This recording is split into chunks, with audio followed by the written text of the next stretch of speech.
Hi guys, I just thought I would come on and thank our Patreon supporters for this month. We have John, and as well as John's support, we have a couple single donation tips I'm going to go with. Thank you, Carrie and Meredith, for tipping the Cult of Domesticity and helping keep the podcast going. It's much appreciated in these weird times. I hope everyone is doing well and you all are staying safe and listening to the guideline, and hopefully this will be over soon. And now the episode. Okay, devotees, we are back with Kevin from Mirths and all the Monsters, owner of Finn, the most adorable dog, and Infernal Souls and Arseholes? Eternal. Infernal Souls and Eternal Arseholes. Internal Arseholes. Yeah. It's newer. Much, yeah. It is still the same night. Kev, it's the middle of the night for you. It's getting towards... It's early middle. It's only 1:30. It's more fun if you record in the middle of the night, because then you get slap happy and it gets more fun. What I do get is Finn looking out the window, because where I'm recording, there's a big old desk. The computer and everything's on the left-hand side. His bed is on the right-hand side. And then if he sees something outside that I can't, he gets very attentive to whatever is outside, including little shadows that walk past. You'd think I closed the curtain, but yeah. That's spooky. So considering what we're about to discuss, this should be interesting. Just talking about impaling things, Finn looks outside, you're just like, nope. No, I'm not don't look. He'll protect me. Ray'll protect me. Ray will probably just kill anything for the fun of it. She has done that, yeah. And then she likes to leave parts of them on the kitchen floor. Should we mention that Ray's a cat? Yeah, Ray's a cat. Not a daughter. Ray is my little black cat. Do you want to tell everyone what you're talking about today? Yeah. Because that's very apropos. It was, actually. A nice little link between cat mouse death and, as he's known these days, Vlad the Impaler, or Vlad Tepes. I love... Țepeș is such a cool, would be such a cool last name. You know? Țepeș. Țepeș. Yeah, Vlad Tepes. Which means that's Impaler. That's sort of the translation is... Yeah. The funny thing is, I'm probably going to do this all out of order. He was never called that while he was alive. He was called it after his death. Would you? Well, yeah. I mean, I would call myself that, considering the situations he was in. Yeah, I'm not. Kevin the Impaler's not going to work. Vlad the Impaler. Haven't said that though. I'll get to his names because it's an interesting way how he got his name. Yeah. Do you want me to just crack on? Yeah, let's impale into this. Nice. Let's get stuck in. So. I feel like we need roasted marshmallows for this or something on sticks.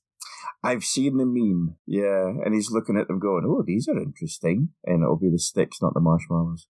So little fella Vlad was born in, it would seem, 1431. Some accounts... very, very fortuitous period of time, too, happening. You know, you got the Black Death, you got a lot of people moving around, powerful church.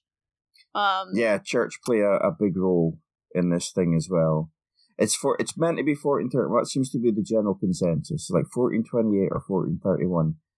One place I did check out was November the 14th, 1431, which I think makes him a Scorpio, which makes a lot of sense. I don't know anything about astrology. A lot of bollocks. Yeah, but so he was born in the state of Wallachia. You said I was saying that right? Yeah, Wallachia, yeah. So he was Vlad the Third, Vlad III. This time it's personal. So where he was born, it's the current southern part of present-day Romania. I did write down the city that is now there, but I'm going to spell it. I'm not going to say it. So it's S-I-G, you probably know how to say it, Sighisoara.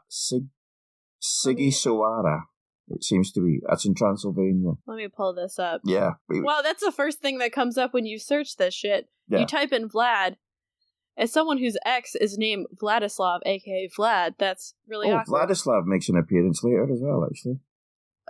Probably a different one. Seems I'm not sure if the GH is Sigi or Sigiswara in Transylvania, but it wasn't actually Transylvania at the time, I don't think. It's just where it is at the moment. So he wasn't actually from Transylvania, he was Romanian. Or Wallachian. Yeah, I'm not seeing the name of it, but I just pulled up Wikipedia, so might not have the name of it. I'm gonna guess it's probably... I don't speak Romanian.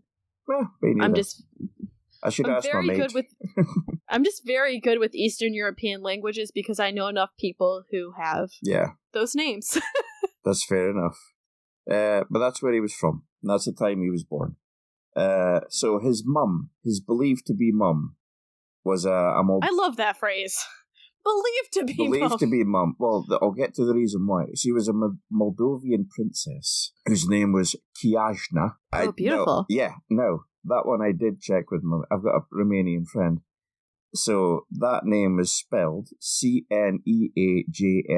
I couldn't even begin to say it's Kiajna. Kiajna was what she was called.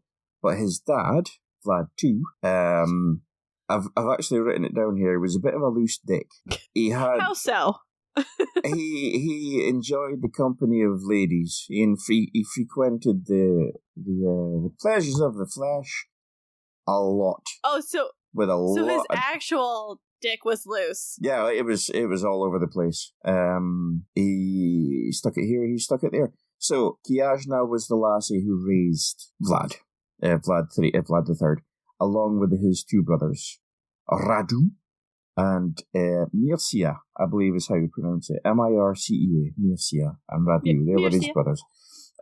So they were brought up. His dad, by all accounts, was a decent enough fella, considering the time.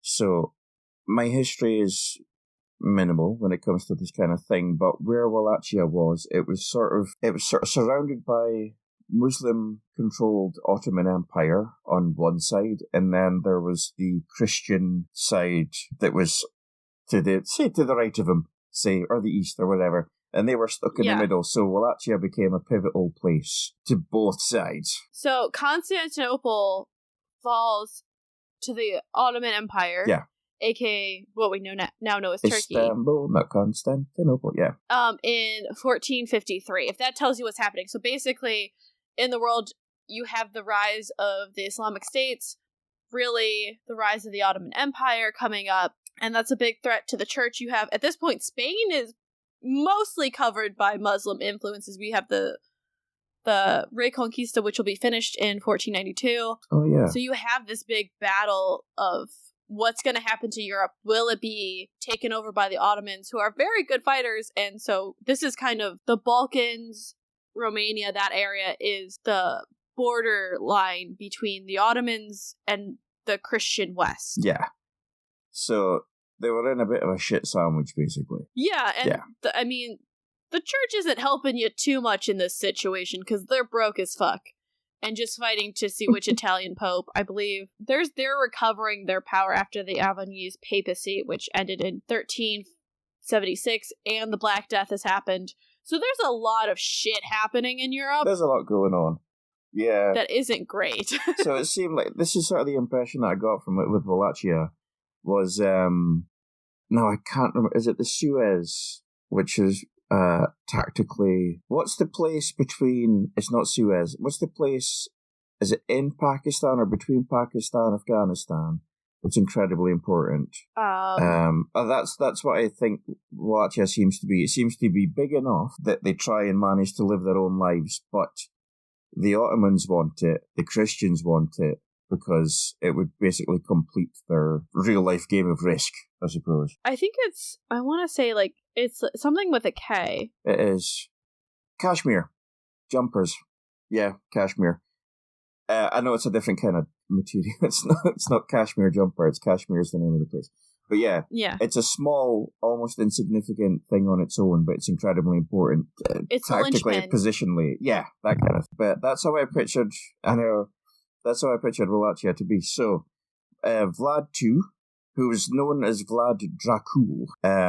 Great name. Yeah, so this is where I'll mention that stuff a bit later on, but Dracul means dragon, not anything bitey. He was inducted into a Christian order known as Order of the Dragon, which How do you get in? It didn't say, actually. I want to get into that, because I want to be in the Order of the Dragon. It sounds like there's a bit of, you scratch my back, I'll kidnap your children, because that's what happened. No, thank you. Yeah. So Vlad 2 was known as Vlad Dracul. So it got to the point where he was invited to, so the Ottomans called for a meeting with Vlad Dracul and to show his sons how democracy worked. And I was reading this thinking, oh, this is sarcasm, because I thought Vlad Dracul was going to go, this is democracy, and then he goes and just kills everybody. No, he was actually trying to be democratic. Went to a meeting with the Ottomans, but got captured, basically. So they then told him, we'll free you, but to make sure that you stay on our side, we're going to keep your kids. So Vladu and Vlad III was kept. Mini Vlad, I'll call him. They were kept by the Ottomans. Basically, it was a choice of two very bad propositions. Being kept with his kids, and then God knows what's going to happen in his own place, or for the benefit of his family and for Wallachia. I'll probably say that 4 different times. Pronounce it 4 different times. He went back. So he went back. Unfortunately, there was these bag of bastards in Wallachia who were the nobles of the place. Boyars. They were the boyars. So they were the nobles of Wallachia who liked the high life. They liked the way things were. They liked having all the money, all that kind of thing. And they liked to have a puppet in charge that they could control. Vlad Dracul was not a puppet, so they killed him. They also took his other son, tortured him, blinded him, and then buried him alive. So great, guys. Yeah. Also, the way with the Ottomans, I mean, really, the way to keep control over certain regions is, you have hostages. Yeah. I'm sure... Because, I mean, Richard the Lionheart for a while was a hostage. Like, numerous people were hostage. So having a kid, like, and given you were a certain rank, hopefully they treated you well. But, well, that's the thing. To say. It was a bit of a dickish thing to do by the Ottomans. However, they still recognise the importance of sort of being nice, or giving options to Vlad Dracul instead of just murdering them all. It was a weird tactical decision we're going to keep the kids. Now, the thing with that is, there's so many things in here I've read one thing and then I've checked another site and it's been something else entirely. So all of this is sort of, there seems to be a lot of the actual factual things, which the impalement side of things definitely. But then there's added horrific stories. It seems to be made up. And there's a title of a pamphlet that was done in Germany, which I'll get to. It's just fantastic. But there's sort of the kids, Vlad and Radu, were at the behest of the Ottomans, or prisoners of the Ottomans. But it seems like they got taught art of war and philosophy and things, but they were also tortured.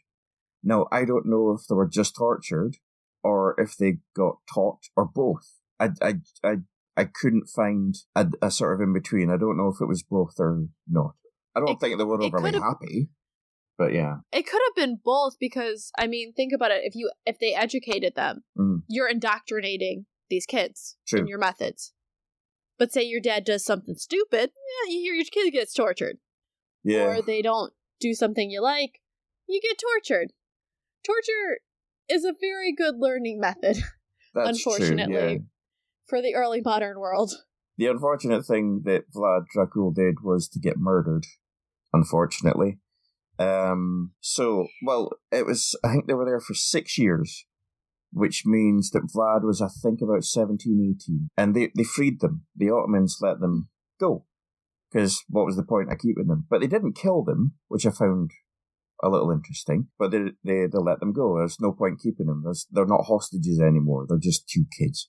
So they went back, and this apparently is when little Vlad went from being just little Vlad to, I'm going to fuck you up for what you did to my dad, Vlad. That's going to be the title. Yeah, Vlad the fucking I'm going to fuck you up, Țepeș. Yeah.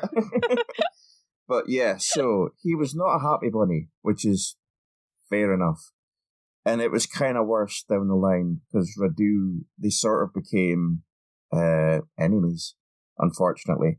Because the way it worked in Wallachia was there wasn't succession. Succession? Yeah, there wasn't really a succession. It was seriously, I've only seen a couple of series of Game of Thrones, but I imagine this is kind of what it was like a little bit. It was, I want the throne. Are you the first in line? Fuck off. And then you would stab somebody, and then the throne is yours. That's sort of what he was actually. This is how messed up it was, right? So between 1418 and 1476, there were 29 reigns from 11 different rulers, and that's an average of 2 years per rule. Just 2 years. And if you think of the Queen, our Queen here, the Queen of England, she's been on the throne for, I think she's in her 7th decade now. Mm. Admittedly, different circumstances, but it gives you an idea of how fluctuating and how what's the word? How unstable. Yes, thank you. How unstable that whole thing was. And they needed somebody to get it to a place where it wasn't just going to be, right, this is mine for a bit, no, this is mine for a bit. So Vlad decided, I've got to think of the state. I've got to think of the whole thing.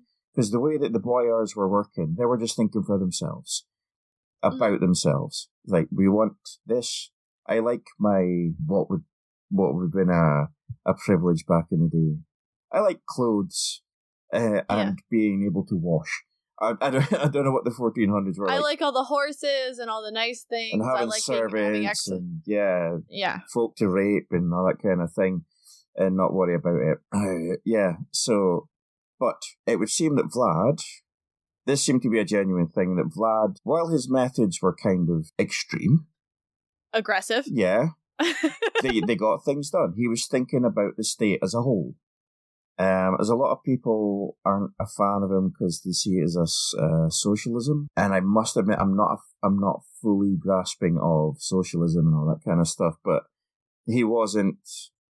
He was doing it for everybody, or he was doing it for the good of the state rather than for the good of the individual. Because we see it seems like the end of Rome, where you have this rule where I think it's like the rule of the generals, where they just keep coming in and dethroning each other and being like telling the armies like, I'll give you money and land, and then the next, well, they can't do that because the state's broke. So then the next person comes in, and the next person comes in, right? And it just destabilizes your whole region.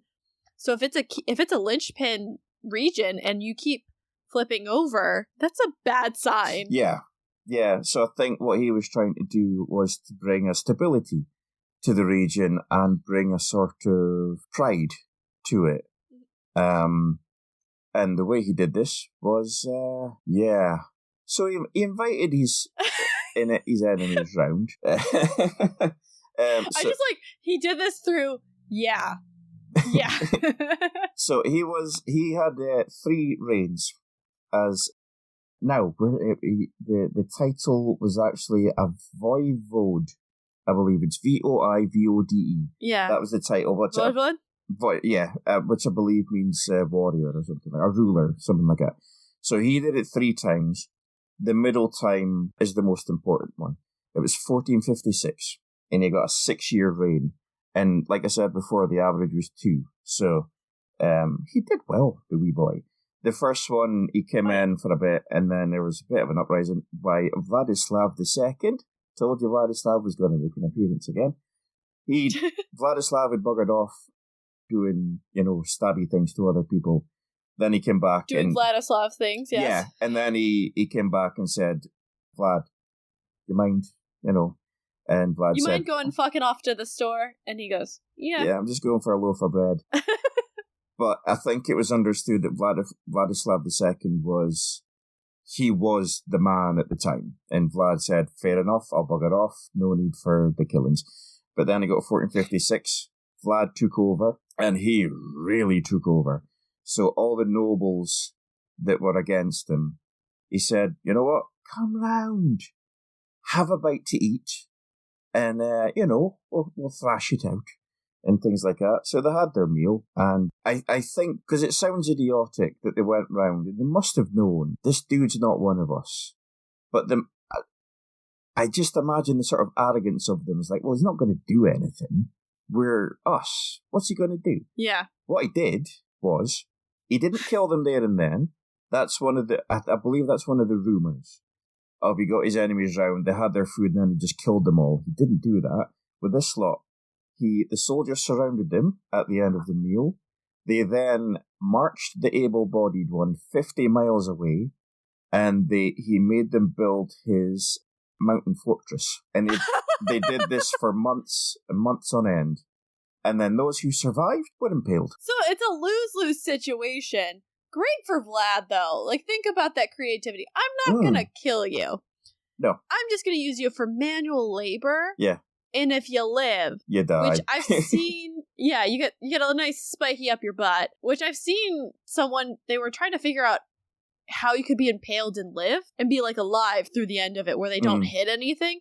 It's actually very difficult, from what I learned from that program. Difficult to kill them or difficult to survive? To survive, to get the spike up correctly where it comes out your mouth and you're still alive. So here's the interesting bit that I found out.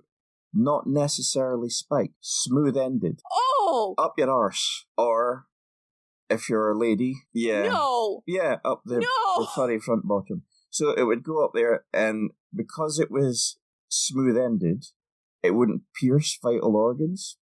So it would just go through, and it would come through the shoulder. But that's how they tried to do it. So it's sort of at an angle. I mean, when I was younger, I used to think you impaled somebody, you just kind of, you put them on like that. Yeah. Like a T shape, where the lid of the T just slowly slid down.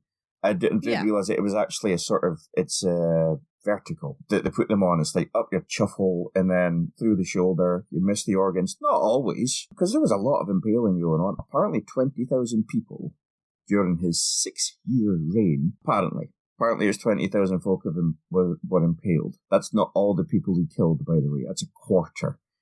But yeah, it was... good time to be a carpenter, though. I would imagine they didn't get paid. He did like to spread work around, though, to be fair. He didn't like people not working or contributing to the state. This is another possible tale of what he did. So, there were folk in the state who couldn't work. They were homeless, or they were disabled, or something like that. He saw that as them not contributing to the state. So he invited them round. I see a theme. Oh, this is a good one, though. I'm not sure if this one's factual or not, but it's a cracker of a story anyway. He invited them round. He fed them. They bathed and got clean, and they had lovely food and all that kind of stuff. And then he boarded the doors with wood and set the place on fire and burnt it to the ground. Nobody got out. Not where I thought this was going. That's the thing. He was very inventive. Do you think he just had a guy who was in charge of thinking of these things, or did he learn it from the Ottomans? See, I think it was off his own bat. I think it was his own. But that's the thing. How much of it was true? That's the bit we're not entirely sure about, because I was talking to my Romanian friend. And there seems to be a lot of people didn't like him, obviously, because his methods were extreme. Aggressive? Yeah, but the thing is, it was sort of like, how you like to cheer the bad guy, as long as he's on your side. If you were on his side, you must have felt kind of comfortable, because it didn't seem as though he killed for the sake of killing. Apart from... No, it was it was another story. Yeah, so he had a way of fighting. I actually looked up Vlad the Impaler compared to Genghis Khan, just to see if there were similarities between the two. Mm-hmm.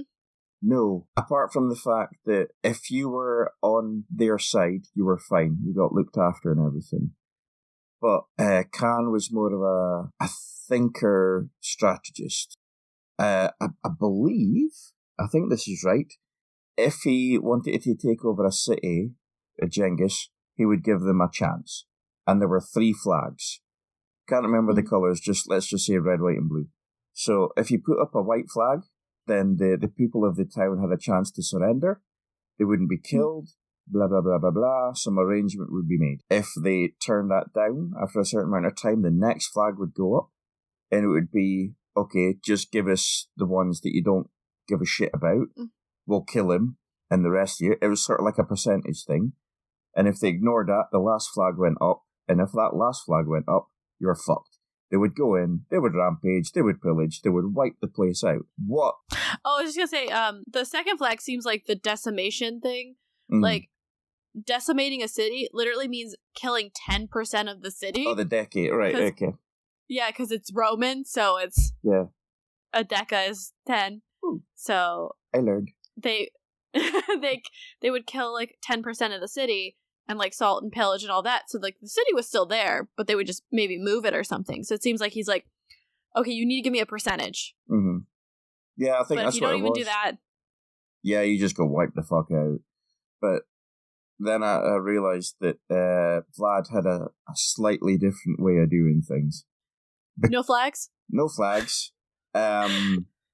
He also used chemical weaponry to a degree. But I'll get to that. Biological warfare, rather.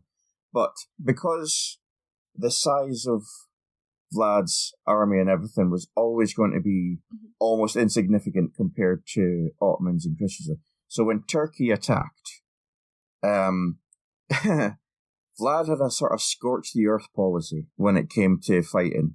He would retreat, and he would go back, and he would go back, and he would go back, but he would wipe out everything that he was retreating towards in his own land. So he'd be wiping out people. And then the biological part of the thing, it's called the night attack. He sent in people who were infected with deadly diseases into the camps of these enemy to infect them with what these people had. So the scorched earth thing is smart because, like, the Ottomans, the Ottoman Empire was like one of the largest empires the world has seen. Yeah. Because it went through Persia, it went all the way around to North Africa. It's huge. So they have people. But I think it was when I think the Ottomans were accused of doing this, where they threw plague-ridden bodies through catapults into siege cities to do a similar thing. It's like a legend. Yeah. A legend of history. I don't know if they actually know that they did this, but it's very similar. It's clever as fuck. Biological warfare has always been around, but it's just, it was harder when you literally had to have infected people and be like, move, bitch, that way. Go rub a Turk. Go on. Oh, God.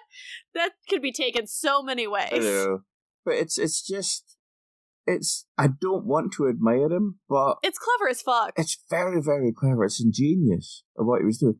And this was the part where the impaling became a thing. Dang it to heck, I didn't write the fella's name down, the Turkish fella. But he got to Vlad's, near Vlad's home. And it was a few kilometres away from Vlad's castle. And that was where they saw the field. 3 kilometres wide, 1 kilometre deep, full of people impaled. And he basically said, I'm paraphrasing him now, but he said, the way I read it was, what the fuck am I going to do to this guy that he won't do to his own folk? Let's just go. And that was enough for him. It was basically, you can't take the land of someone who can do this. You just can't. And I know this is sort of a cheap way of thinking. I found it. It's Lacanasis Chakanalis. That's probably why I didn't write it down. It looks more Greek than anything. I think it was the Turks, But it's the Turk. He's part of the Turkish army, but I mean the Turkish army. Oh, fair, yeah. You had bits of everything. Yeah, but yeah, that's what they saw. It was all these people impaled. It must have been a hell of a sight to see. 3 kilometres wide, 1 kilometre deep, just full of people impaled. Men, women, children, babies, who were put on the same pike as their mum. And just, this also popped in my head. Another dodgy bastard, Kevin Spacey. The Usual Suspects. They were talking about Kaiser Soze, and I know it sounds like a cheap comparison, but I think there's a line in the film that says, it's not what you do, it's what the other man won't, or something like that. So you've got to be able to do what the other one can't. Because in the film, it's a giant game of chicken. Yeah, except there wasn't even a chicken to begin with. When it came to Vlad, he made the chicken. He created the chicken of... He says, you gonna come at me? You gonna play chicken with me? Motherfucker, here's a field of impaled people. Yeah. Yeah. And the Ottomans were like, no, bro, we're not gonna even... You started this game, we're not gonna even enter this game. Yeah. You can't really blame him, can you? Not really. No, that's a lot of dead people, or almost dead people. That's the thing, because it took so long for a lot of them to die. It's like crucifixion. Crucifixion, I think it's asphyxiation that actually kills you. Because you can't breathe, your lungs collapse, basically, and the angle that you're at, you can't do it. That's why it's such a horrible, horrible way to go. It's basically you can't hold yourself up anymore, so the weight of your body slowly suffocates you. Yeah. Who thinks that? Why do I know this? I did actually know that as well, because I tried to do it to myself in school. I didn't try and crucify myself. But I was into religion and stuff when I was younger, and we had bars in the gym class. Mm-hmm. So I kind of just, put my arms up in a Jesus Christ pose, and somebody had to help me down. Yeah, because eventually you'll pass out. Yeah, pretty much. There was no nails in it. But, where was I? I completely lost. The Field of Dead People. Oh, yeah, Field of Dreams. Field of Screams. The Field of Screams. There you go. If you build it, we will kill you. If you build the spikes, we will impale you. Yeah. Yes. But it was just... That's what life was like in that place at the time. And he tried to make it livable for his people, and if you didn't like it, you're fucked, basically. But you can sort of understand why there was it was very much black and white. There couldn't be any grey areas. There was no succession. It was whoever had the power was in power, and there was always going to be somebody with more power, because the significance of the size of your foes / friends, or not friends, allies. Allies, thank you. Foes and allies. Because that was the other thing, is he made deals with the Ottomans. He also made deals with not the Christians, not all the time. He deal with the Catholics. Because the Catholics weren't fans of the Christians, particularly because Pope ruled. Oh yeah, because we're also dealing with the Reformation at this time, so oh god, think of the Holy Roman Empire is also a hot mess. Yeah. And there's lots of fun things happening. Martin Luther's just running around, and then other people take his ideas and you know what? Cool, let's do this. So it's a giant dumpster fire that is Europe. Yeah, I can't begin to imagine what it must have been like. It must have been constant anxiety from one day to the next. Anxiety with a splash of death, possibly, whenever. But it was just, I completely forgot to say about his name. He called himself Dracula. He changed his name to Dracula, which means son of Dracul. Son of the Dragon, as I know it to his dad. Which is badass. It is. I mean, if you try and ignore the connotations of... modern day? Yeah, of Stoker and stuff. I've got a little thing about Stokers. But yeah, Dracula is son of Dracul, because he wanted to honour his dad, which is nice. Must have liked his dad a little bit, at least. Yeah, I mean, it sounded like Vlad too was not that decent, bad to his family and stuff. Okay, maybe not to his wife, because of his old, flappy wang. Buggering around. Yeah. But he seemed to try and teach his kids morals. 15th century morals. I was going to say, yeah, the morals of the time seem to be kill or be killed, and this is how you do it. But it was Vlad himself, Vlad Dracula, was killed during his third reign in battle, and that was the end of him. And he was only, I believe, mid-30s. I think he was. Or not even 40. Which, thinking about it at the time, that was probably a pretty good age for... They said, Wikipedia is saying between 45 and 49. Damn, he made it to middle age. Good for him. Can't be for him. 45. It can't be. That would make him 14. If he was born in 1431. They said he was born his between... age was 40. I thought you meant 1445 to 1449. No, his age was between 45 and 49. Yeah, it was 45. My age. And look what he did. Look what I've done. Only you thing have I've two impaled very is successful cheese. podcasts, Yeah. and you have not impaled anyone, so Not- very successful. Not for a while. But yeah, I mean, that's kind of what I've got on the fella. The other bit I was going to mention was just the stories that come out and the propaganda and stuff. So this pamphlet thing I was telling you about with the amazing title. Mm-hmm. Now You have time. these were printed in Germany. Oh, good German pamphlets. Give it to me. The Nuremberg area, which is a bit of an association with a bunch of Bad things. bunch of dicks. Yeah. So here we go. So these pamphlets were made between 1488 and 1521, because I believe the Gutenberg press, the printing press, had been reinstated as something that wasn't the devil's work, I think. But here is the title of one of the horror stories that was made about Vlad Dracula. This was called The Frightening and Truly Extraordinary Story of a Wicked Blood-Drinking Tyrant Called Prince Dracula. That's a short title for them. Really? Oh, yeah. Pretty much until we kind of get to more 1800s titles. They're about solid 3 paragraphs, it feels like, the titles. They're a solid paragraph, at least. They're very long. That's sort of like an early version of Penny Dreadful, isn't it? Yeah.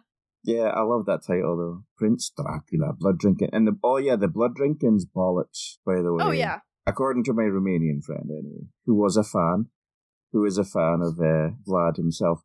But apparently it came about from, they said he would dip his bread in the blood of his victims. But yeah, it's things that are made up. There's no blood drinking.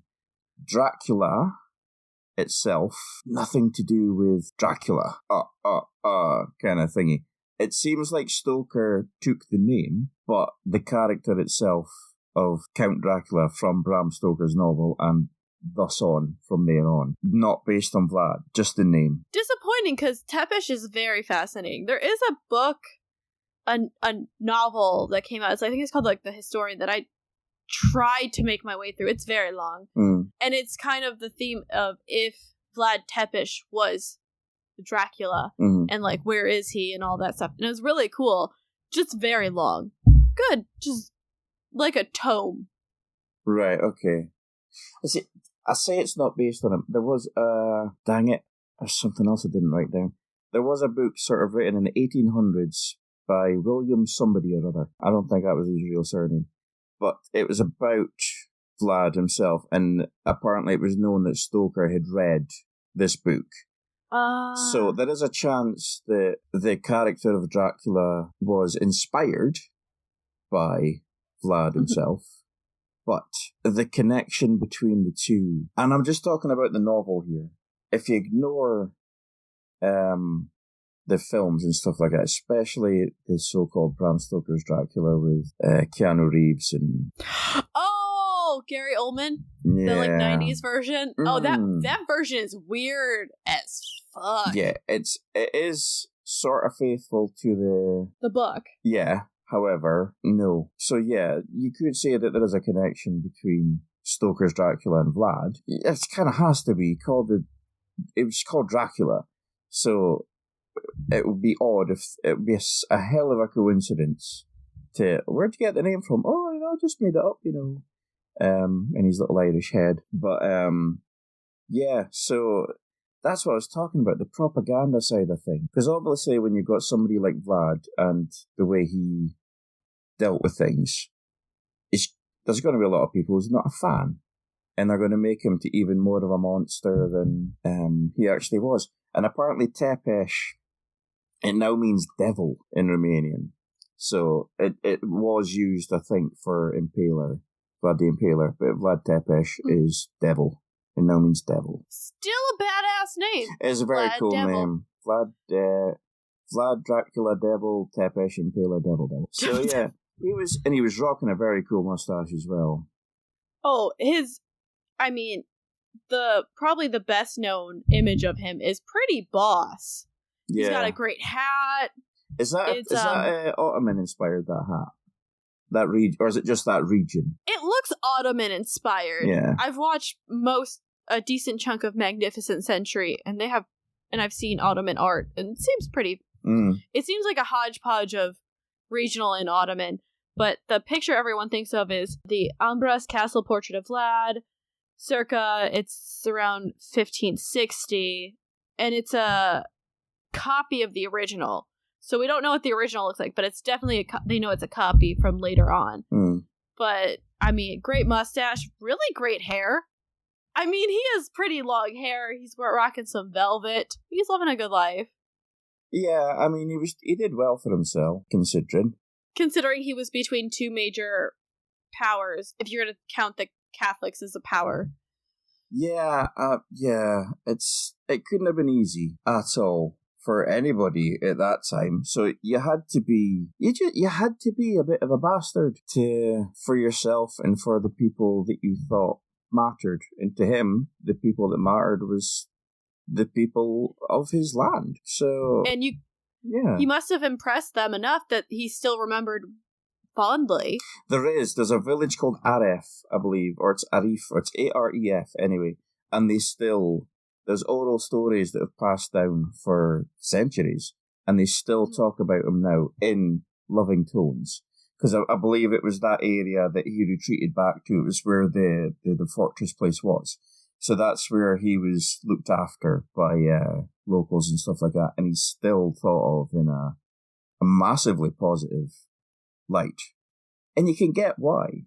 It seemed like he tried to do what he could for his land. And stabilize it, which was hard. Yeah, big time. Like I was saying, 6 years of a reign, and that's the one that basically everything he's known for was done in, pretty much. And the average was 2 years. So to get 3 times the average in a place as fucking insane as where he was, that's a hell of a job. But yeah, apparently he did kill a hell of a lot of people. It's one of those rumor. I'm not sure if it's rumor or propaganda or if it's based on some kind of truth, but it was meant to be around about 80,000 people in total that he killed, which in today's money is that's a lot. Shit ton.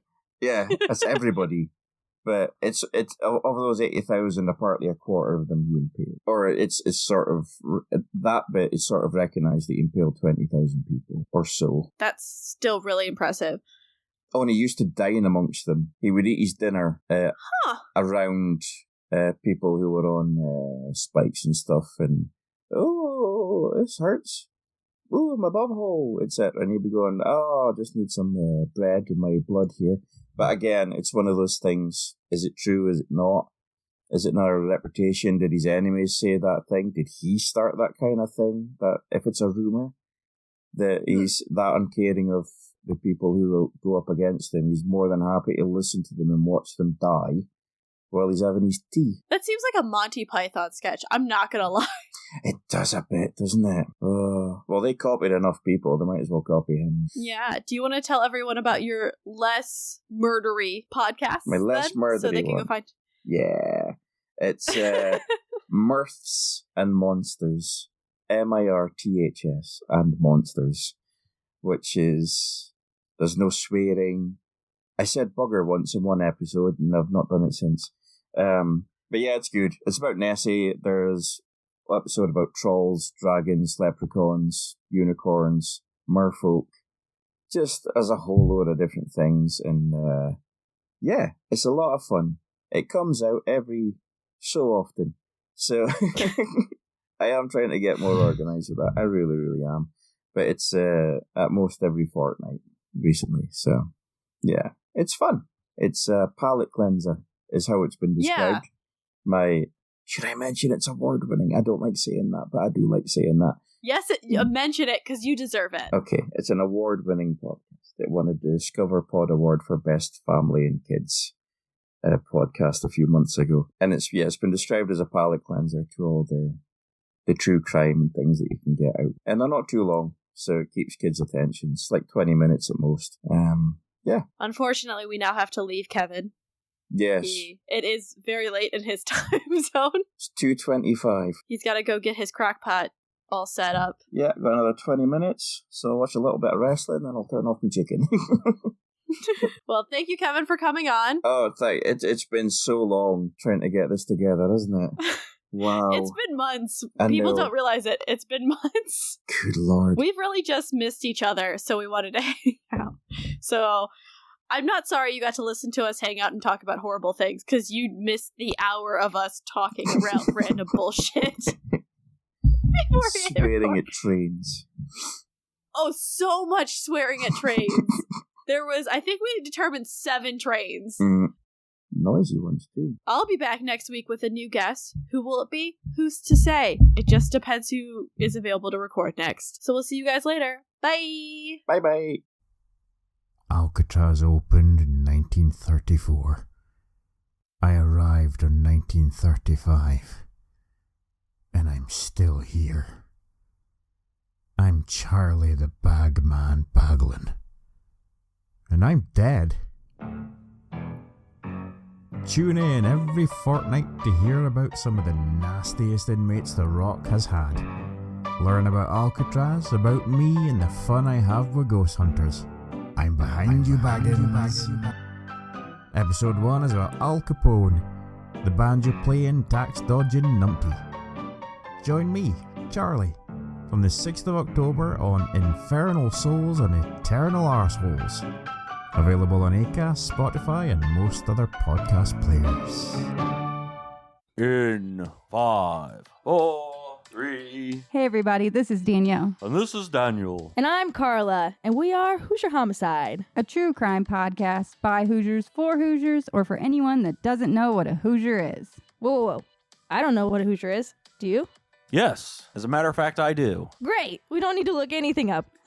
Go to Wikipedia and type in Alabama Hot Pocket, No, don't do that.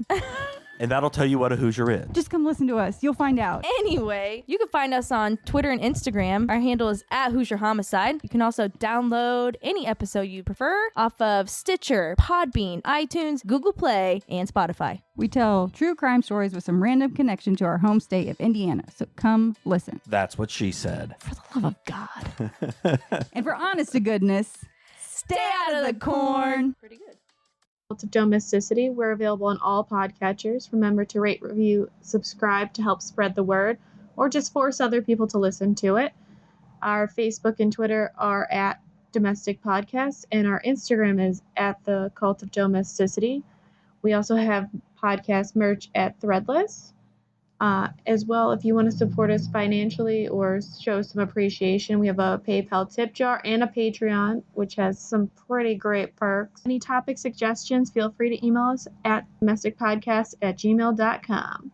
Remember to stay domestic and cult-free.